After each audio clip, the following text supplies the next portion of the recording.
सभी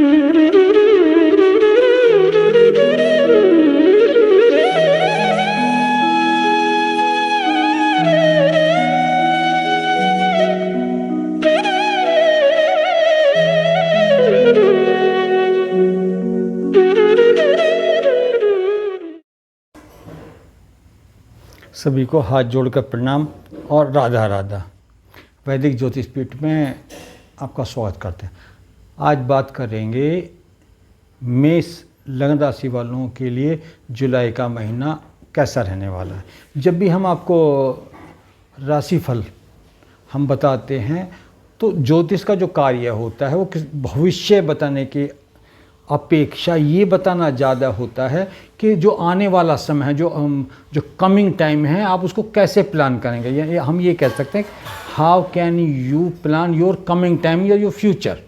और ज्योतिष का मेन उद्देश्य ही यही है कि आप आने वाले समय में समय के अनुसार अपनी योजना कैसे बना सकें, क्योंकि ज्योतिष के अंदर टाइम होता है और टाइम की या समय की ही महत्वता होती है कि उस समय ही अमूल्य निधि है। अब बात करते हैं कि मेष लग्न वालों के लिए कब क्या होने वाला है और आप आने वाले समय को या आने वाले महीने को कैसे और अच्छा बना सकते हैं, जिस विषय में हम चर्चा करेंगे कि आपको क्या मिलने वाला है, कब मिलने वाला है और कैसे मिलने वाला है, क्या आपको उपाय करने चाहिए अच्छी चीज़ों को और अच्छा करने के लिए, और अगर कहीं कोई व्यवधान है तो उस व्यवधान को समाप्त करने के लिए। अब सबसे पहले बात करते हैं हम शुक्र की, कि आपकी जो जन्मपत्री है, शुक्र आपका यहाँ पे धन भाव में बैठा हुआ है अपनी ही राशि में। तो इसका तात्पर्य है कि शुक्र इस महीने आपको धन देने वाले हैं। अब धन में आपकी सहायता कौन कौन करेंगे?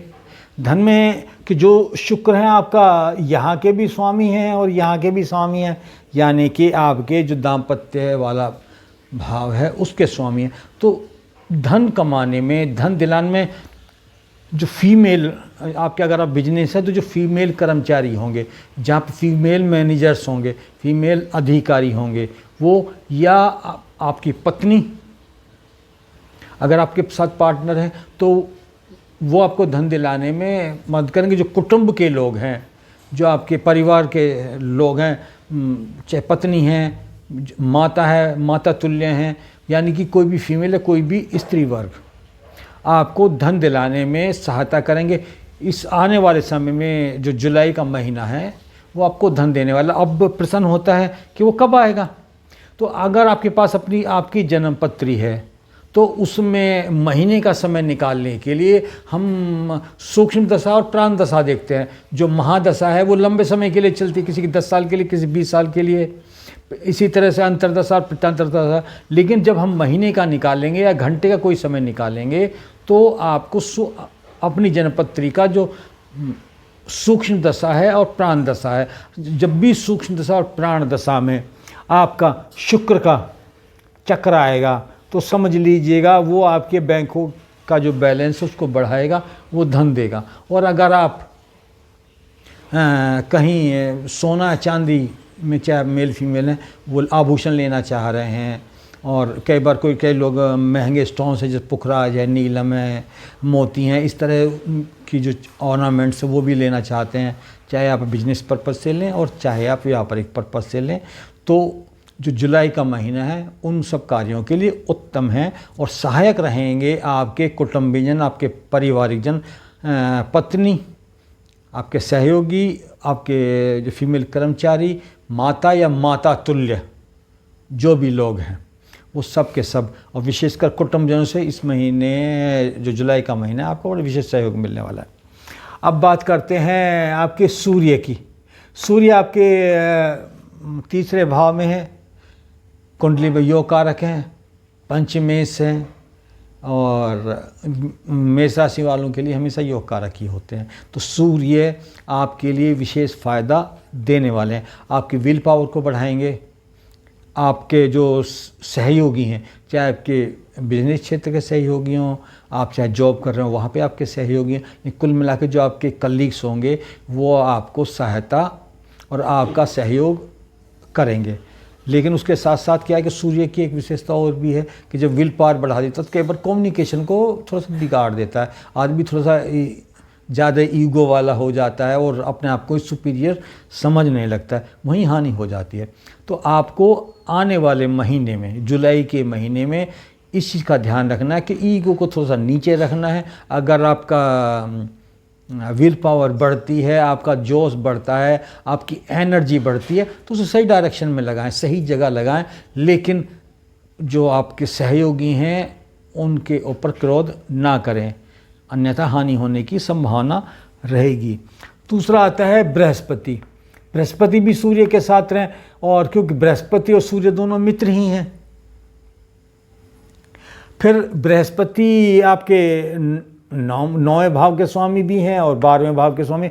अब 12वें भाव के स्वामी होने के कारण ये योग का रखी हैं, क्योंकि जो त्रिकोण का स्वामी होता है वो हमेशा अच्छा ही अच्छा करता है। तो बृहस्पति अच्छा करेंगे, और चूँकि सूर्य के मित्र हैं तो सूर्य की बातों को प्रमोट करेंगे, आपकी विल पावर को भी बढ़ाएंगे, धन को भी बढ़ाएंगे, धर्म कार्यों में आपकी रुचि बढ़ेगी।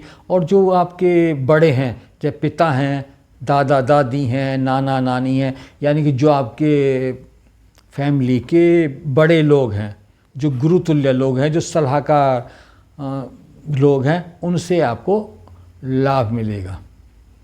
और अगर आप धर्म के अनुसार चलेंगे, धर्म के अनुसार कैसे, कि जो कार्य हमारे शास्त्र कहते हैं उनमें विधि और निषेध होता है। निषेध में 2-3 बातें बताई गई हैं कि आप नॉन वेज ना लें, किसी प्रकार का नशा ना करें, किसी प्रकार का व्यभिचार ना करें, काम क्रोध लोभ इन चीज़ों से आप दूर रहें। तो ये धर्म से है, यानी धर्म युक्त कार्य करना ही उत्तम माना जाता है। तो वो चीज़ें इस महीने जुलाई के महीने में आपके लिए रहेंगी, और ये सूर्य और बृहस्पति का कॉम्बिनेशन उत्तम रहेगा।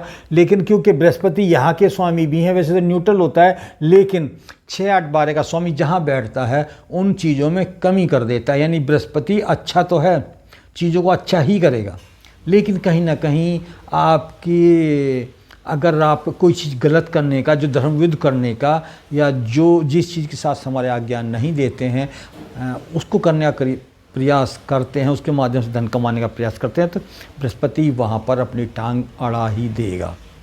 तो इसलिए आप सात्विक तरीके से, अच्छे तरीके से, जो लीगल तरीका है उस तरीके से कार्य करेंगे तो निश्चित रूप से जो जुलाई का महीना है आपके लिए धन धान्य भी रहेगा, आपका विल पावर भी बढ़ी रहेगी, आपके सहयोगी भी आपका सहायता करेंगे, और आपके कुटुंबजन, पारिवारिक लोग हैं वो भी आपकी सहायता करेंगे।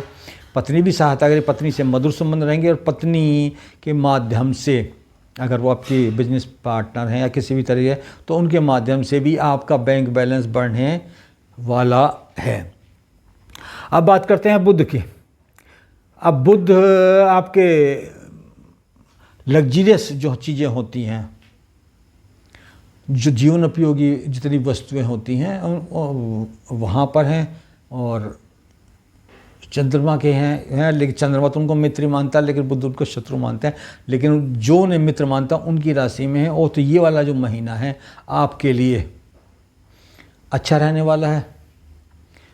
अगर आप वाहन का कोई प्लान कर रहे हैं, कोई प्लॉट लेने का प्लान कर रहे हैं, या कोई अपना मकान लेने का प्लान कर रहे हैं, तो ये महीना उत्तम है, ये रहेगा। साथ के साथ जो लोग मकान का खरीद का बेचने का काम करते हैं, ये जो प्रॉपर्टी का काम करते हैं, प्रॉपर्टी डीलर्स हैं, प्रॉपर्टी ब्रोकर्स हैं, बिल्डर्स हैं, कॉलोनाइजर्स हैं, तो उनके लिए महीना उत्तम रहने वाला है। और अगर वो कोई वाहन लें या फिर मकान लें या घर को आप रेनोवेट कराएं, उसकी साज सज्जा कराएं, तो ये वाला जो महीना है ये अच्छा है, और आप इसको प्लान कर सकते हैं, इसमें आपको सफलता मिलेगी। अब बात करते हैं आपकी चंद्रमा, मंगल और केतु की। अब चंद्रमा आपके यहाँ पर है, अच्छा है, तो कुल मिला के ये आपके लिए शुभ संकेत हैं। साथ के साथ केतु के साथ बैठे होते हैं, ग्रहण योग बना देते हैं, तो कहीं ना कहीं वो चीज़ों को स्टॉप करने का प्रयास करेंगे। ग्रहण योग किसी भी तरीके से अच्छा नहीं माना जाता है, और वैसे भी जो चंद्रमा और केतु में दुश्मनी है, दोनों शत्रु हैं, साथ बैठेंगे तो विवाद करेंगे ही करेंगे। साथ में मंगल है, मंगल केतु की पावर बढ़ा देता है, और मंगल केतु की पावर बढ़ाएगा तो निश्चित रूप से केतु को बल मिलेगा, पापी ग्रह है, और चंद्रमा को वीक करेगा। तो जो चीज़ें मैंने बताई हैं, जब सूक्ष्म दशा के अंदर या प्राण दशा के अंदर चंद्रमा का और बृहस्पति इसका केतु का कॉम्बिनेशन बनता है, तो वो समय आपने टालना है। 24 घंटे एक समय आता है, अगर आप प्राण दशा में जाएंगे तो आपके 24 घंटे का 2 दिन का सर्कल निकाल के देगा। अगर आप सूक्ष्म दशा में जाएंगे तो हफ्ते भर का निकाल के देगा। तो आप अपने जन्म पत्री में जो आपका महादशा वाला चार्ट है उसमें देख सकते हैं। उसके साथ साथ आप उसमें आपका एक अष्टक वर्ग होगा और एक सर्वाष्टक वर्ग होगा। अगर सर्वाष्टक वर्ग में आपके इस वाले भाव में 28 से ज़्यादा नंबर, यहाँ 28 लिखाओ, 30-35 से लिखाओ तो बहुत उत्तम है। और इसी तरीके से यहाँ पर भी अगर आपको 30-35 नंबर मिले होंगे तो केतु का इनका जो प्रभाव है या इनके जो शत्रुता है वो कोई प्रभाव नहीं डालेगी और आपको अच्छे परिणाम मिलेंगे। और अगर अष्टक वर्ग में देखेंगे, अगर चंद्रमा को 5, 6, 7 नंबर मिले हैं, केतु को भी इसी प्रकार नंबर मिले हैं, मंगल को भी इसी प्रकार नंबर मिले हुए हैं, तो भी आपके लिए ये आने वाला महीना उत्तम ही रहने वाला है। अब बात करते हैं राहु की। राहु को सब चीज़ें अचानक करने वाला होता है और इसको प्रोग्रेस का कारक माना जाता है। पापी ग्रह है लेकिन प्रोग्रेस देता है, अचानक धन देता है, अचानक चीज़ों को टर्न कर देता है, डिप्लोमेटिक है। चूँकि आपके इनकम के भाव में बैठा तो आप डिप्लोमेटिक तरीके से येन केन प्रकेन अपना लाभ प्राप्त कर ही लेंगे। और ये सबसे अच्छा तरीका है कि अगर आपका पैसा कहीं रुका हुआ है, कोई डील कोई रुकी हुई है या कहीं पैसा फंसा हुआ है, तो आप अगर थोड़ा सा डिप्लोमेटिक होकर के कुछ वार्तालाप करेंगे तो वो आपका रुका हुआ धन आपको इस महीने में यानी कि जुलाई के महीने में प्राप्त हो जाएगा। और जुलाई 2025 आपके लिए बेहतरीन जाने वाला है। तो केतु को थोड़ा सा अच्छा कर लीजिएगा, उसके लिए क्या उपाय करना है वो मैं बताऊंगा। उसके बाद आते हैं शनि। शनि आपके यहाँ पर हैं और आपके 10 और 11 यानी इनकम और आपके कार्यक्षेत्र के स्वामी हैं और 12वें भाव में गए हैं। अब 12वें भाव में कोई भी रह कहीं का आके बैठा तो उसमें कमी लाता है। तो व्यापार में आपकी जरा सी चूक आपके जो व्यापार है उसमें थोड़ा सा कमी ला सकती है, कहीं ना कहीं वाद विवाद हो सकता है। और कई बार जो स्टेट फ्रॉड कुछ जब ज़्यादा हो जाते हैं तो तब भी व्यापार में कहीं ना कहीं कमी आती है। लेकिन एक विस्तार जो लोग बाहर जाने का प्लान कर रहे हैं, विदेश जाने का प्लान कर रहे हैं, तो आपको हवाई जहाज में बैठा देगा।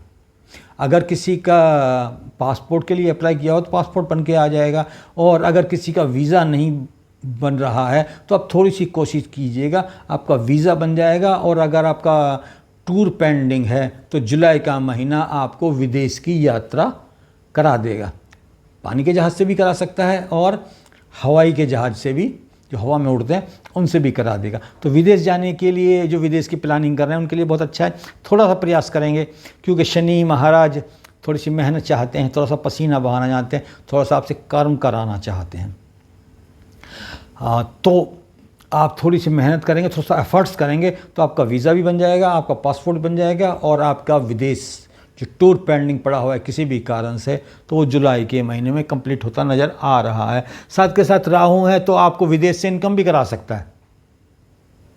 जो लोग विदेश में व्यापार करते हैं, किसी भी तरह का व्यापार जिनका विदेश से होता है, ये महीना आप अगर थोड़ा एफर्ट्स करते हैं, थोड़ा सा प्रयास करते हैं तो आपसे विदेश से यानी डॉलर में आपकी इनकम करा देगा, डॉलर में कराएगा या दूसरा जो विदेशी मुद्राएं होती हैं उनमें आपकी इनकम करा देगा। अब बात करते हैं कि इसको राहु को बहुत अच्छा करने के लिए क्या करें और केतु को बहुत अच्छा करने के लिए क्या करें। जो इनका ग्रहण योग बना हुआ है इसको थोड़ा सा अच्छा करने के लिए क्या करें और इसके दुष्परिणाम ना आए तो उसके लिए क्या करें। कहते हैं कि भगवान सबसे बड़े डॉक्टर हैं, सबसे बड़े बिजनेसमैन हैं, उनके बिना कुछ नहीं होता, वो जो चाहें वो कर सकते हैं। तो आपने क्या करना है कि आने वाला जो ये महीना है, पूरा महीना और विशेषकर आप सावन के महीने में भगवान शिव का अभिषेक करें। अब अभिषेक कैसे करना है कि आप जल लें, मतलब स्वच्छ जल लें, सुबह पानी ले लें, उसमें थोड़ा सा गंगा जल मिलाएं, थोड़ा सा दूध मिलाएं और भगवान शिव का अभिषेक करें धार डाल करके। और नमः शिवाय, आदि में नमः और अंत में शिवाय या शिवायई करके करेंगे तो माता दुर्गा और भगवान शिव दोनों के लिए हो जाता है। आप अपनी सुविधा के हिसाब से कर सकते हैं। या भगवान शिव का रुद्र अष्टकम एक स्तोत्र है, उस स्तोत्र को करते हुए आप भगवान शिव का अभिषेक करें। पहले दुग्ध मिश्रित जल से या दूध से ही अभिषेक करें। 1 लोटा दूध ले लें और उससे अभिषेक करें। मंत्र जितना भी आप कर सकते हैं, 9 बार, 27 बार, 36 बार या 54 बार या 108 बार, जैसा भी व्यवस्था हो आप उस तरीके से आप करें। बेलपत्र ले लें। बेलपत्र सोमवार को और चतुर्दशी को नहीं तोड़ना चाहिए। और जो बेचने का काम करते हैं, जो माली का काम करते हैं, उनका दोष नहीं लगता है तो आप वहाँ से भी ले सकते हैं। अभिषेक करें। चंदन से भगवान का त्रिपुंड तिलक लगाएं। चंदन जो लकड़ी से घिसा जाता है वो वाला चंदन, केमिकल वाले चंदन की मैं बात नहीं कर रहा हूँ। तो वो चंदन लें। और अगर आप वो चंदन आप नहीं है आपके पास या व्यवस्था नहीं हो रही है तो उसकी कोई बात नहीं है, आप अभिषेक करें, गंगा जल से तिलक करें और भगवान से अपने मन की इच्छा कहें और उनसे ये प्रार्थना करके, हे प्रभु, जाने अनजाने में जो मुझसे त्रुटियाँ होंगी मेरी त्रुटियों को क्षमा कर दें, और जो मेरी कुंडली जनित जितने भी ग्रह दोष हैं, नक्षत्र दोष हैं या अन्य किसी भी प्रकार के दोष हैं उनको क्षमा कर दें, और मेरे जो इस जीवन में आने वाली बाधाएं उनको दूर करके मेरे ऊपर अपनी कृपा बनाएं। इतना कहें और अपने घर आ जाए। ये कार्य आपने प्रतिदिन करना है पूरे जुलाई, पूरे सावन करें तो उत्तम रहेगा, क्योंकि सावन का महीना तो जुलाई और अगस्त दोनों को मिला के रहेगा। और सावन का महीने में भगवान शिव की गई पूजा आपको मनोवांछित फल, मनोवांछित फल का मतलब होता है जो आपकी मन की अभिलाषाएं, सब मन की सभी अभिलाषाएं पूर्ण करने के लिए भगवान शिव की शरण में जाना सर्वोत्तम होता है। तो ये वाला एक उपाय जो आपके सभी ग्रहों को बिल्कुल बैलेंस कर देगा, और आपका जो जुलाई का आने वाला महीना है, आपको जो स्फूर्णा आनी है, जो आपको विचार आना है धन का, वो आपको विचार भी आएगा और आप उसके अनुसार अपनी योजना बनाएंगे। तो जुलाई का महीना आपको धन, धान्य, स्वास्थ्य और उत्तम रिलेशन, ये सब कुछ प्रदान करेगा। तो जो मैंने आप वीडियो में बातें बताने का प्रयास किया है आपको समझ में आया होगा। जब आप हमारी कोई भी वीडियो देखते हैं और आप हमारी वीडियो को लाइक करते हैं या डिसलाइक करते हैं, वो आपकी इच्छा के ऊपर है। और नई वीडियो देखने के लिए आप हमारी वीडियो को या हमारे चैनल को सब्सक्राइब कर सकते हैं कि जो आने वाला किसी विषय पे हम वीडियो बनाते हैं वो आपको तुरंत मिलते हैं। जब आप हमारी कोई भी वीडियो देखते हैं तो उसमें जो भी आपके इष्ट देव हैं उनकी जय जरूर लिखें। जैसे जय हनुमान जी है, जय भोलेनाथ है, हर हर महादेव और राधा कृष्ण, सीताराम, जो भी जिसके इष्ट हैं, खाटू श्याम, जो जिसके इष्ट हैं उनकी जय जरूर लिखें। उससे हमें भी एनर्जी मिलती है और आपको तो पॉजिटिव मिलता है। जब आप भगवान का एक बार भी नाम लेते हैं उसका जो फल होता है वो अनंत गुना आपको अच्छा फल देते हैं।